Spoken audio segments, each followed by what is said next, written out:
അടച്ചു പൂട്ടിയിട്ടിരിക്കുന്ന ഒരു hospital basement ഫ്ലോറിന് മുന്നിൽ നിന്ന് തുടങ്ങുന്ന 5ാം എപ്പിസോഡിൽ നമ്മൾ ഹൻറഹാനെ വീണ്ടും കണ്ടുമുട്ടുവാണ്.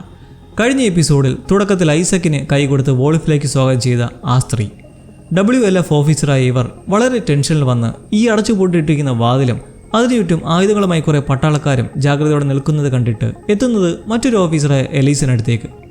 വിഷമത്തോടെ ഇരിക്കുന്ന അവർ പറയുമ്പോൾ സംഭവം നമ്മളും അറിയുവാണ്. WLFൻ്റെ ഒരു സംഘത്തെ ആ ബേസ്മെൻറ്റകത്താക്കി പൂട്ടി സീൽ ചെയ്തിരിക്കുകയാണ്, പുറത്തു വരാതിരിക്കാനായി. ഈ മൊത്തത്തിലുള്ള വോൾ സംഘത്തിന് വിട്ടുകളയാൻ പറ്റാത്തതും ഏറ്റവും വാല്യൂ ഉള്ളതുമായ റിസോഴ്സാണ് ഈ ഹോസ്പിറ്റൽ എന്നുള്ളത്. അതിൻ്റെ ഓരോ ബേസ്മെൻറ്റ് ഏരിയസ് ക്ലിയർ ചെയ്യാനായി ഏൽപ്പിക്കപ്പെട്ട എലൈസ് ഒരു സംഘത്തെ അതിനായി താഴേക്ക് അയച്ചു. ലിയോൺ എന്നൊരാളുടെ നേതൃത്വത്തിൽ.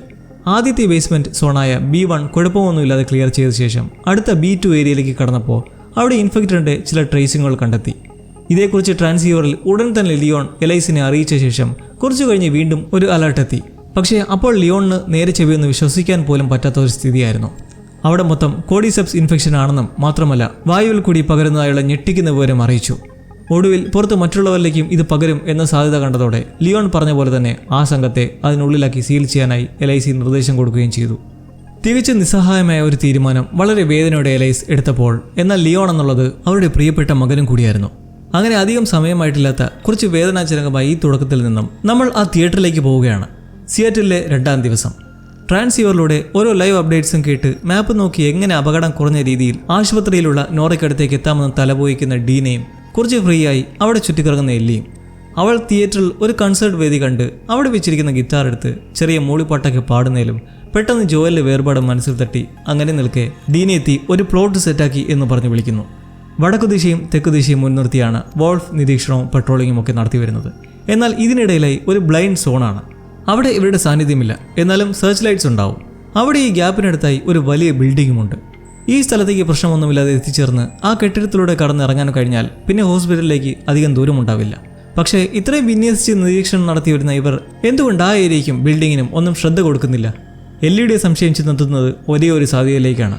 കാരണം അത് ഇൻഫെക്റ്റഡിൻ്റെ സാന്നിധ്യമുള്ള സോണായിരിക്കണം. അതാണ് ആരും അങ്ങോട്ടേക്ക് അടുക്കാത്തത്. ഡീന പറയുന്നത് എന്തായാലും റിസ്ക്കാണ്, സാഹസികവുമാണ് ഈ ബിൽഡിങ്ങിലേക്ക് എത്തിച്ചേരുക എന്നത്. അവിടെ എത്തിയാൽ പിന്നെ 4 മൈലുകൾ സഞ്ചരിച്ച് ഹോസ്പിറ്റലിലേക്ക് എത്താം. അവിടെ ഫസ്റ്റ് ഫ്ലോറിൽ തന്നെ നോറയും ഉണ്ടാവും. ഇത്ര കൃത്യമായി നിനക്ക് എങ്ങനെ ഇതെല്ലാം അറിയാം എന്ന് ചോദിച്ചാൽ ആ റേഡിയോയിൽ വോൾ സംഘം നോൺ സ്റ്റോപ്പായി കമ്മ്യൂണിക്കേറ്റ് ചെയ്തുകൊണ്ടേയിരിക്കുകയാണ്. അത്ര ധൈര്യത്തോടെ സകലതും കമ്മ്യൂണിക്കേറ്റ് ചെയ്യണമെങ്കിൽ ഒരു റീസൺ ഉണ്ട്. ഇവരുടെ ശത്രുക്കളായ സ്കാർസിനെ നോക്കിയാൽ അവരുടെ പ്രധാന ആയുധം അമ്പും വില്ലുമൊക്കെയാണ്. മാത്രമല്ല ഒരു റിലീജിയസ് കൾട്ടാണെന്നും ഇരുവർക്കും മനസ്സിലായിട്ടുണ്ട്. ഒരു പ്രത്യേകതരം ഗോത്രവർഗ്ഗക്കാരുണ്ട്. അവർ ജീവിക്കുന്നത് ആധുനിക ലോകത്താണെങ്കിലും പിന്തുടരുന്നത് പ്രാചീനമായ രീതികളായിരിക്കും. തോക്കുകളും ബോംബും പരസ്പരമുള്ള റേഡിയോ കമ്മ്യൂണിക്കേഷനും ഒന്നുമില്ലാതെ ഓൾഡ് മോഡൽ തന്ത്രവിദ്യകളിൽ നിലകൊള്ളുന്നവർ. ഈ സ്കാർസ് എന്നുള്ളത് അതുപോലൊരു കൾട്ടായതുകൊണ്ടായിരിക്കും സകല കാര്യങ്ങളും വോൾ സംഘം ശത്രുക്കളാരും കേൾക്കില്ലെന്ന ഉറപ്പിൽ ധൈര്യമായി റേഡിയോയിലൂടെ വിളിച്ച് പറയുന്നതും ഒരു വോക്കി ടോക്കി മിസ്സിംഗ് ആയിട്ട് പോലും അവർക്ക് വലിയ ആകുലതയില്ലാത്തതും. അങ്ങനെ അപകടകരവും സാഹസികവുമായ ആ പദ്ധതിയിൽ ഇരുവരും തിയേറ്റർ വിട്ട് അതീവ ജാഗ്രതയോടെ ചുവടുകൾ മുന്നോട്ട് വയ്ക്കുവാണ്. പോകുന്ന വഴി സേഫാണെന്ന് നെല്ലിക്ക് ഒരു ടെൻഷനുണ്ട്. കാരണം സിയാറ്റിൽ എത്തിയതിൽ പിന്നെ കാണുന്ന കാഴ്ചകളും നടക്കുന്ന കാര്യങ്ങളുമൊക്കെ ഇവരെ ഊഹിച്ചതിന് വിപരീതമായാണല്ലോ. മകനാണെങ്കിൽ എലിയ, മകളായാൽ എല്ലി. കുഞ്ഞിനെക്കുറിച്ചുള്ള എല്ലിയുടെ ചോദ്യത്തിൽ ഡീൻ അങ്ങനെ ഓരോ പ്രതീക്ഷകളും പറഞ്ഞ് നടക്കവേ ദാണ്ടെ വീണ്ടും ഒരു വല്ലാത്ത കാഴ്ച. സ്കാർസിൻ്റെ പണിയാണ് ആ മുറാൽ പെയിൻറ്റിംഗ് എന്ന് മനസ്സിലാക്കാം. എന്നാൽ അറിയൂ അവരുടെ സ്നേഹം എന്നുള്ള അവരുടെ പ്രവാചകയെ ആരാധിച്ചിട്ടുള്ള വാക്കുകൾക്ക് താഴെ അവരെ ആക്ഷേപിച്ചുകൊണ്ടുള്ള എഴുത്തും അതിന് താഴെ കൊന്നുകൂട്ടിയിട്ടിരിക്കുന്ന സ്കാർസ് പോരാളികളും വോൾ സംഘത്തിൻ്റെ ചെയ്തിയാണ്. എല്ലി അന്തിച്ചു നിൽക്കെ ഇത് കാണുന്നതും ഡീനയ്ക്ക് വീണ്ടും ഓർക്കാനും. അവൾക്കുള്ളിൽ മറ്റൊരു ജീവനുണ്ടെന്ന ബോധ്യമുള്ളത് കൊണ്ട് തന്നെ എല്ലി ഇത് കണ്ട് നമുക്ക് തിരിച്ചു പോകാം, നിന്നെ ഇങ്ങോട്ടേക്ക് വന്നത് തന്നെ ഒരു തെറ്റാണ് എന്ന് പിന്തിരിപ്പിക്കാൻ ശ്രമിക്കവേ ഡീന മുന്നോട്ട് തന്നെ നടക്കുവാണ്, അവളുടെ ആദ്യ കൊലയെപ്പറ്റി ഒരു കഥ പറഞ്ഞുകൊണ്ട്. വ്യാപനത്തിന് ശേഷമുള്ള സംഘർഷാവസ്ഥയിൽ ഒരു മലയോരത്ത് ഒറ്റപ്പെട്ട സഹോദരിയും മാതാപിതാക്കളുമൊത്ത് താമസിച്ചവൾ ദൂരെ കാണാവുന്ന സെറ്റിൽമെന്റിലേക്ക് കളിക്കാൻ പോകാൻ വാശി പിടിക്കുമെങ്കിലും വിടില്ല. ഒരു ദിവസം 2 കൽപ്പിച്ചിറങ്ങിപ്പോയി, കയ്യിൽ കരുതലിനായ ഒരു തോക്കുമായി.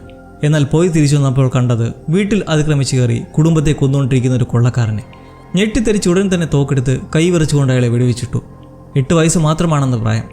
ഭയന്നു വീണ അയാളെ വീണ്ടും വെടിവെച്ച് കൊന്നു. സ്വന്തം കുടുംബത്തെ കൊല്ലുന്നത് കണ്ടാൽ ഇനി നമ്മളവരെ ആക്രമിച്ചത് കൊണ്ടാണോ തിരിച്ച് അറ്റാക്ക് ചെയ്യാൻ വന്നത് എന്നുള്ള യാതൊരുവിധ ചിന്തയും മനസ്സിൽ വരില്ല. അന്ന് അയാളെ ഒന്നും ചെയ്ത് വിട്ടിരുന്നെങ്കിൽ പിന്നീട് ജീവിതം മൊത്തം എന്തായാലും അയാളെ തേടി പോയിക്കൊണ്ടേയിരുന്നേനെ. പറഞ്ഞു വരുന്നത് ജോയൽ അവരെ എന്ത് ചെയ്തിരുന്നാലും ആ വ്യക്തിക്ക് അർഹമായൊരു അന്ത്യമായിരുന്നില്ല അത്. ഡീനയ്ക്ക് ജോയലിനോടുള്ള സ്നേഹത്തെ മനസ്സിലാക്കി തരുന്ന ഒരു സന്ദർഭമാണിത്. ഇനി ഞാനിവിടെ മരിച്ചു വീണാലും അതിൽ നിനക്കൊരു കുറ്റവും കാണില്ലെന്ന് എല്ലിയെ പറഞ്ഞ് മനസ്സിലാക്കി അവർ മുന്നോട്ട് തന്നെ യാത്ര തുടർന്ന് ഇരുട്ടോടെ ആ പട്രോളിംഗ് സംഘത്തിന്റെ പ്രകാശത്തിൽ നിന്നും പാത്തും പമ്മിയും ഓടി ആ കെട്ടിടത്തിലേക്ക് കയറി പറ്റുന്നു. ഡീന് കണ്ടെത്തുന്ന രണ്ടാശ്വാസം. ഒന്ന്, ആ സെർച്ച് ലൈറ്റ്സ് നല്ല ഉയരത്തിലായതുകൊണ്ട് തന്നെ അഥവാ അടുത്തേക്ക് അടിച്ചാലും ഒളിക്കാൻ ചെറിയ സാവകാശം കിട്ടും. 2, ബിൽഡിങ്ങിനുള്ളിലേക്കുള്ള ഒരു കഥക് തുറന്നെടുപ്പുണ്ട്. പക്ഷേ ഒന്നും ഇതേവരെ ശബ്ദം കേട്ട് ആക്രമിക്കാൻ വന്നിട്ടുമില്ല. ഇരുവരും ഒരു സിമ്പിൾ ലോജിക് നോക്കുന്നത് ഇവിടം ഇൻഫെക്റ്റഡിന്റെ ഒരു കൂട്ടമായിരുന്നെങ്കിൽ എന്തായാലും പുറത്തുള്ള ഒച്ചപ്പാടും വെട്ടവും ഒക്കെ കണ്ട് അവരെ ആക്രമിക്കാൻ മുതിരാതിരിക്കില്ല. അപ്പോൾ വളരെ കുറച്ച് മാത്രം ക്ലിക്കേഴ്സോ റണ്ണേഴ്സോ ഒക്കെ ഇതിലുണ്ടാവുള്ളൂ. എന്തായാലും കാണും, ഉറപ്പാണ്. പക്ഷേ ഒരിക്കലും വെടിയുതിർക്കാൻ നിൽക്കരുത്. ഒരു സിറ്റുവേഷൻ വന്നാൽ ഒന്നുകിൽ കത്തി ഉപയോഗിക്കുക, ഇല്ലെങ്കിൽ ഓടുക എന്ന് ഡീന എല്ലിയോട് പറഞ്ഞ് ഇരുവരും ആ പാസേജിലൂടെ പതിയെ നടക്കുവാണ്. കാരണം വെടിശബ്ദം പുറത്തുള്ള വോൾ സംഘം കേട്ടാൽ പിന്നെ എന്താകുമെന്ന് പറയണ്ടല്ലോ. പലപ്പോഴും ഡീനയ്ക്ക് നല്ലൊരു കേൾവി ശക്തിയുള്ളതായി തോന്നിയിട്ടുണ്ട്. ഇപ്പോൾ അവൾ നിന്ന് വളരെ ശ്രദ്ധയോടെ അനക്കമൊന്നും കേൾക്കുന്നില്ലെന്ന് ഉറപ്പുവരുത്തി ഒരു ഏരിയയിലേക്ക് കയറുമ്പോൾ കാണാം അവിടെ ഒരാളെ കടിച്ചു കയറിയിട്ടിരിക്കുന്ന കാഴ്ച. മെല്ലെ മറിഞ്ഞു നിന്ന് ടോർച്ച് അടിച്ച് നോക്കുമ്പോൾ മുകളിലൊരു ഇൻഫെക്റ്റഡ്. വെട്ടം കാണുന്നതും അത് ചാടി ഒളിയുന്നത് കാണുന്ന ഡീനയ്ക്ക് അതിശയം. മുമ്പ് വ്യോമിങ്ങിൽ വെച്ച് എല്ലിയെ കടിച്ച പോലത്തെ ഒരു ഇൻഫെക്റ്റഡ് ആണത്. സ്മാർട്ട് വൺ, ചിന്തിച്ച് പ്രവർത്തിക്കാൻ കഴിയുന്നത്. ഡീനയെ പറഞ്ഞ് മനസ്സിലാക്കവേ എങ്കിൽ നമുക്കതിനെ പെട്ടെന്ന് വകവരുത്തിക്കൂടെ എന്ന് ചോദിക്കുമ്പോഴാണ് അന്നും അവൾക്ക് കടി കിട്ടിയതായി ഡീനെ അറിയുന്നത്. ഈ സ്മാർട്ട് വൺ നല്ല ഫാസ്റ്റാണ്. അന്ന് ആദ്യമേ ഇങ്ങോട്ടേക്ക് അറ്റാക്ക് ചെയ്തതിന് ശേഷമാണ് കൊല്ലാൻ പറ്റിയത്. ഇപ്പോൾ നമ്മൾ രണ്ടുപേരില്ലേ, 2 വശത്തോടെ നീങ്ങി ഷൂട്ട് ചെയ്യാമെന്ന് പറഞ്ഞ് നോക്കുന്നതും അവിടെ വേറൊന്ന്. ഇതിന് പ്രശ്നമാണെന്ന് കണ്ട് വന്ന വഴിക്ക് തന്നെ തിരിച്ചു പോകാമെന്ന് മെല്ലെ എണീക്കുന്നതും മുന്നിൽ വേറെയും കുറേ എണ്ണം മറന്നീങ്ങി വരുന്നത് കാണുന്നതോടെ വേറെ വഴിയില്ലാണ്ട് എല്ലി തൊട്ടടുത്ത് കാണുന്ന ഒരു ഫെൻസിലേക്ക് പോയി ലോക്ക് ചെയ്ത് അതുവഴി ഓടാനും താൻ കവർ ചെയ്യാമെന്ന് ഡീനയോട് പറയുന്നതിലും മടിച്ചു നിൽക്കുന്ന അവളെ എനിക്ക് കടി കിട്ടിയാലും കുഴപ്പമില്ലെന്നറിയില്ലേ എന്ന് പറഞ്ഞ് ഒരു ഉമ്മയും കൊടുത്ത് തള്ളിവിട്ടിട്ട് അടുത്ത് വന്നുകൊണ്ടിരിക്കുന്ന ജന്തുക്കളെ വെടിവെച്ചിരിക്കെ ഫെൻസിന്റെ അപ്പുറത്തും ഇൻഫെക്റ്റഡ്. അതിനെ വെടിവെച്ച് ഡീൻ അകത്ത് കയറുന്നതിലും ഇരുവരുടെയും 4 പാടും ഈറ്റുകൾ റൗണ്ട് ചെയ്യുന്നതോടെ എല്ലാം തീർന്നു എന്ന് നിൽക്കുന്നതും ദൂരെ നിന്ന് വെടിശബ്ദം. ഓരോന്നിനെ വെടിവെച്ചിട്ട് അടുത്തേക്ക് വരുന്നതോ ജെസ്സി. അവൻ ഓടിയെത്തി എല്ലിക്ക് കടി കിട്ടിയിട്ടണമെന്ന് സംശയിച്ച് നിൽക്കെ ഡീൻ അവിടേക്ക് ഓടിയെത്തി കടി കിട്ടിയില്ലെന്ന് വിശ്വസിപ്പിച്ച് നേരെ പുറത്തേക്കിറങ്ങി ഓടുമ്പോഴേക്കും വോൾ സംഘം അടുത്തുവരെ എത്തിയിരിക്കുന്നു. അവരെ ഡിഫെൻഡ് ചെയ്ത് മൂവരും ഓടി ഒരു കാട് പിടിച്ച് പാർക്കിലേക്ക് കയറുന്നതും പട്ടാളക്കാർ പോടുന്നതിനെ അങ്ങോട്ടേക്ക് നമ്മൾ പോകാറില്ലെന്ന് പറഞ്ഞ് നിന്നിട്ട് അവർ പുറത്തേക്ക് വന്നാൽ തീർത്തേക്കണം എന്ന് പറഞ്ഞ് കുറച്ചു പേരെ നിർത്തിയിട്ട് പോവുകയാണ്. 5-3 പേരുണ്ട്. എന്തായാലും സ്കാർസ് അല്ല, തോക്കുകളുമുണ്ട് എന്ന് ഇൻഫർമേഷൻ കൊടുത്തവർ പിൻവാങ്ങവേ ഇങ്ങോട്ടേക്ക് അവർ പ്രവേശിക്കാത്തതിന്റെ കാരണം ഇവിടെയും ഇൻഫെക്റ്റഡ് ഉണ്ടെന്ന് ഊഹിക്കുന്നു. കൊള്ളാം, അപകടകാരികളായ കുറച്ച് ജന്തുക്കളുടെ വയലിൽ നിന്നും മറ്റു കുറേ എണ്ണത്തിന്റെ ഇടയിലേക്ക് എത്തിപ്പെട്ടിരിക്കുന്നു. ആ ബിൽഡിങ്ങിനുള്ള ഇൻഫെക്റ്റഡുകൾ ബുദ്ധിശാലികളായതുകൊണ്ടാണ് പുറത്തേക്ക് വരാതെ മറഞ്ഞിരുന്ന് വേട്ടയാടുന്നത് എന്ന് മനസ്സിലാക്കി വേറെ വഴിയില്ലാതെ ബോൾ സംഘത്തിന് മുന്നിൽ പെടാതെ മൂവരും കാട്ടിലേക്ക് തന്നെ പതിയെ നടക്കവേ ഇനി ജെസ്സിയിലേക്ക് വരാം. അവനെങ്ങനെ ഇപ്പോൾ ഇവിടെത്തി? ഡീന തിയേറ്ററിൽ വെച്ച് തയ്യാറാക്കിയ ആ മാപ്പ് കണ്ട് അവിടെ എങ്ങനെ എത്തി? ടോമി ജെസ്സിയും കൂട്ടി ഒരൊറ്റ ഉദ്ദേശത്തോടെ സിയേറ്ററിലേക്ക് എത്തിയതാണ്. എല്ലിയും ഡീനയും കണ്ടെത്തി തിരികെ കൂട്ടിക്കൊണ്ടു പോവുക. ഇപ്പോൾ തന്നെ കുറച്ച് മുന്നേ 2 പേര് തീരേണ്ടതായിരുന്നു എന്ന് പറഞ്ഞ് ജെസ്സി എങ്ങനെയും തിരികെ തിയേറ്ററിലെത്തി രക്ഷ നേടി നാളെ തന്നെ ടോമിയെ കണ്ടെത്തി തിരികെ പോകാമെന്ന് നടക്കുന്നതിലും എല്ലി പറ്റില്ലെന്ന് തീർത്ത് തന്നെ പറയുന്നു. പെട്ടെന്ന് വിസിൽ ശബ്ദം. ട്രാൻസീവർ വെച്ച് വോൾഫ് കമ്മ്യൂണിക്കേറ്റ് ചെയ്യുമ്പോൾ വിസിൽ ഉപയോഗിച്ച് കമ്മ്യൂണിക്കേറ്റ് ചെയ്യുന്നത് സെറാഫൈസ് ആണെന്ന് അറിയാം നമുക്ക്. വിസിൽ ശബ്ദം കേട്ട് പാഞ്ഞിരിക്കുന്ന ജെസ്സിയും എല്ലിയും ഡീനയും കാണുന്നത് തീപ്പന്തവുമായി പല ദിശയിൽ നിന്നും ചിലർ വന്ന് കൂടിയിട്ട് അവിടേക്കൊരു വോൾഫിനെ കൊണ്ടുവരുവാണ്. എങ്ങനെയോ അവരുടെ പിടിയിൽപ്പെട്ടതാണ്. മുമ്പ് ഐസക്കിന്റെ മുമ്പിൽ ഒരു സ്കാറിനെ കിട്ടിയപ്പോൾ എങ്ങനെയായിരുന്നു എന്ന് നമ്മൾ കണ്ടു. ഇപ്പോൾ സെറാഫൈസ് തലവന്റെ മുന്നിൽ ഒരു വോൾഫ് പോരാളി പെട്ടപ്പോൾ നടക്കുന്നത് അവൻ ഈ സംഘത്തിൽ ചേരാമെന്നും ഐസക്കിന്റെ പ്ലാൻസിനെ പറ്റി അറിയാം, അത് പറയാം, വെറുതെ വിടണം എന്നൊക്കെയാണ്. ഇതിന് വിപരീതമായി കൊന്നാലും ഒന്നും പറയാൻ പോകണില്ലെന്ന് ദൃഢമായി നിന്ന ഒരു സെറാഫൈറ്റിനെയായിരുന്നു മുമ്പ് ഐസക്കിന് മുന്നിലെ കണ്ടത്. അങ്ങനെ ഇപ്പോൾ ഇവിടെ അവന്റെ കഴുത്തിൽ കയർ കെട്ടിത്തൂക്കി ഒരു ബക്കറ്റിന്റെ മുകളിൽ നിർത്തിയിട്ട് സ്ത്രീകൾ ഉൾപ്പെടെ കുറച്ചുപേർ കൂടിയിരിക്കുന്നിടത്ത് നിന്ന് ആ തലവൻ പറയുന്നത് ഇവൻ പാപത്തിന്റെ കൂട് കൂട്ടിക്കഴിഞ്ഞു, ഇനി അവരെ വേണ്ടത് മോക്ഷമാണ്. അവരുടെ അടുത്തെത്തി അവരുടെ സ്നേഹം ഇവൻ അറിയട്ടെ എന്ന് പറഞ്ഞ് വലിച്ചു തൂക്കുന്ന അവന്റെ വയറ്റിലായി കയ്യിലിരിക്കുന്ന അരിവാളെടുത്ത് ഒരൊറ്റ ചീന്ത്. വൻകുടലും ചെറുകുടലും എല്ലാം പുറത്തു വന്ന് സെക്കൻഡുകൾക്കുള്ളിൽ അവൻ നിശ്ചലനാവുന്നു. വളരെ ബ്രൂട്ടലായ ഒരു കാഴ്ച. എന്തോ ഭാഗ്യത്തിന് അരിവാൾ കണ്ടപ്പോൾ തന്നെ ഡീന മുഖം തിരിച്ചത് നന്നായി. ഇല്ലൽ അവിടെ ഛർദ്ദിച്ച് സ്കാർസിന് മുന്നിൽ പെട്ടേനെ എന്ന് പറഞ്ഞു തിരുമുന്നേ ദേ ഒരു അമ്പ് വന്ന് ഡീനയുടെ കാലിൽ തറയ്ക്കുന്നു. നിരീക്ഷകർ അവരെ കണ്ടിരിക്കുന്നു. ജെസ്സി ഡീനയും എടുത്ത് ഓടുമ്പോൾ എല്ലി എങ്ങോട്ടോ വെടിവെച്ച് പായുന്നതിന് പിറകെ വോൾഫാണെന്ന് കരുതി മറ്റവരും പിറകെ വെച്ച് പിടിക്കുന്നു. ഓടി ഓടി കാണുന്ന ഒരു കൂറ്റൻ വൃക്ഷത്തിന്റെ വേരിനടിയിൽ ഒളിച്ചിരുന്ന് സെറാഫൈസിന്റെ കയ്യിൽ നിന്ന് രക്ഷപ്പെട്ട ശേഷം എല്ലി എത്തുന്നതോ ആശുപത്രി കോമ്പൗണ്ടിലേക്ക്. അപ്പോൾ എന്തായാലും ഉദ്ദേശിച്ച പോലെ ആശുപത്രിയുടെ മുന്നിൽ വരെ എത്തി. ഇനി എങ്ങനെയൊന്ന് അകത്ത് കിടക്കുക? ചുറ്റും വോൾഫ് സംഘം സജ്ജരാണ്, നായകൾ ഉൾപ്പെടെ. കാരണം ഏറ്റവും പ്രധാനപ്പെട്ട ഒന്നുകൂടിയാണല്ലോ ഈ ഹോസ്പിറ്റൽ. പമ്മി പതുങ്ങി എങ്ങനെയും ആശുപത്രിയിലേക്ക് കയറാമെന്ന് വെച്ചാൽ ആ പന്നപ്പട്ടി സമ്മതിക്കില്ല. അത് കിടന്ന് കുരയോട് കുര. ഒടുവിൽ എന്തോ കണ്ട പോലെ തന്നെ ഓടാൻ നിൽക്കുന്നത് കണ്ട് ഒരുവൻ അതിനെയും പിടിച്ച് ചെന്നെത്തുന്നതോ ഭിത്തിയിലെ ഇടിഞ്ഞിരിക്കുന്ന ഒരു പൊത്തിനെടുത്തും. തൊട്ടു മുമ്പ് എല്ലി അതിലൂടെ കയറിപ്പോയതോടെ പട്ടി എന്തോ പെരിച്ചാടിയെ കണ്ട് കുരച്ചാണെന്ന് കരുതി തിരികെ പോകുന്നു. നോറ അവിടെ തന്നെ ഉണ്ട്. ഹോസ്പിറ്റലിൻ്റെ 1-ാം നിലയിൽ മുറിവ് പറ്റിയിരിക്കുന്ന ഓരോരുത്തരെയും പരിചരിച്ച് വേസ്റ്റേജുമായി നേരെ സപ്ലൈസ് റൂമിലേക്ക് എത്തി അത് കത്തിക്കാൻ തുടങ്ങുന്നതും പിറകിൽ നിന്ന് അനങ്ങിപ്പോരുതെന്നൊരു ശബ്ദം. എല്ലി അവളെ കണ്ടെത്തി കഴിഞ്ഞിരിക്കുന്നു.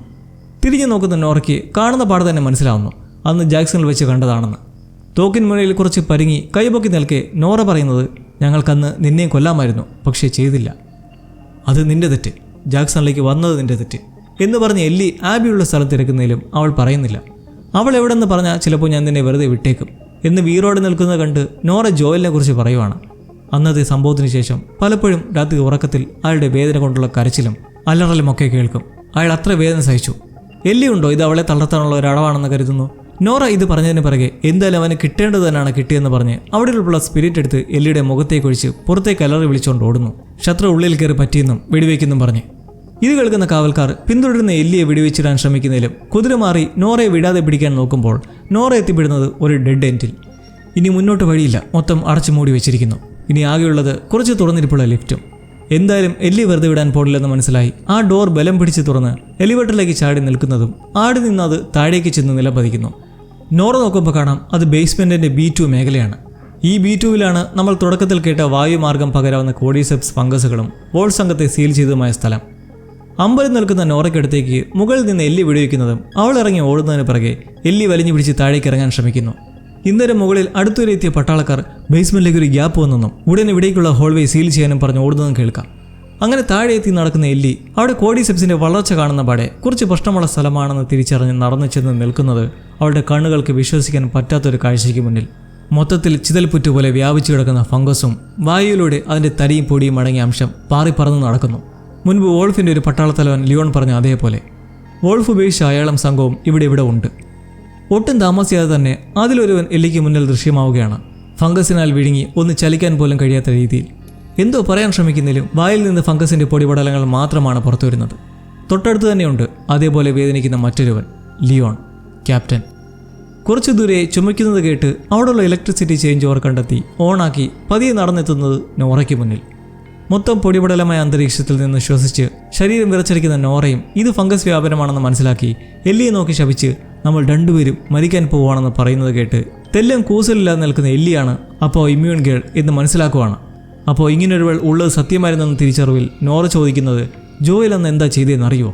സോൾട്ട് ലേക്ക് സിറ്റിയിൽ വെച്ച് അവിടെയുള്ളവരെ കൊന്നതെപ്പറ്റിയും ആബിയുടെ അച്ഛനും എല്ലിയുടെ പക്കൽ നിന്ന് പ്രതിവിധി കണ്ടെത്താൻ ഏക വഴിയുമായിരുന്ന ഡോക്ടറെ വരെ കൊന്നിട്ടാണ് ആ മനുഷ്യൻ അന്ന് കടന്നു കളഞ്ഞത്. എന്നാൽ ഇത് കേട്ട് ഷോക്കാവുന്ന എല്ലിയെ കാണുന്നതിന് വിപരീതമായി നമ്മൾ കാണുന്നതോ എനിക്കറിയാം എന്ന് പറഞ്ഞു നിൽക്കുന്നത്.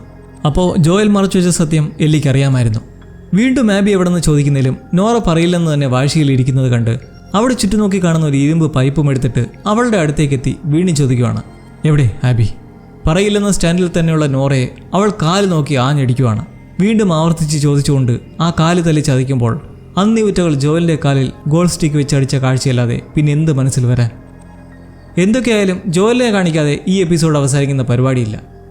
കോലാഹലത്തിനിടയിൽ ഒരു ആശ്വാസ കാഴ്ചയെന്ന പോലെ സുഖം സ്വസ്ഥമായി മയങ്ങിക്കിടപ്പുള്ള എല്ലിയെ വന്ന് വിളിച്ചെണിപ്പിക്കുന്ന ജോയലിൻ്റെ ഒരു മധുര മനോഹര മെമ്മറിയിൽ അദ്ദേഹത്തിൻ്റെ കാഴ്ചകൾ അവസാനിക്കുമ്പോൾ ഇനി ഉറ്റുനോക്കുന്നത് എല്ലി എങ്ങനെ ഇപ്പോൾ മൊത്തത്തിൽ സീൽ ചെയ്തിട്ടുള്ള ബേസ്മെന്റിൽ നിന്നും രക്ഷപ്പെടുമെന്നാണ്.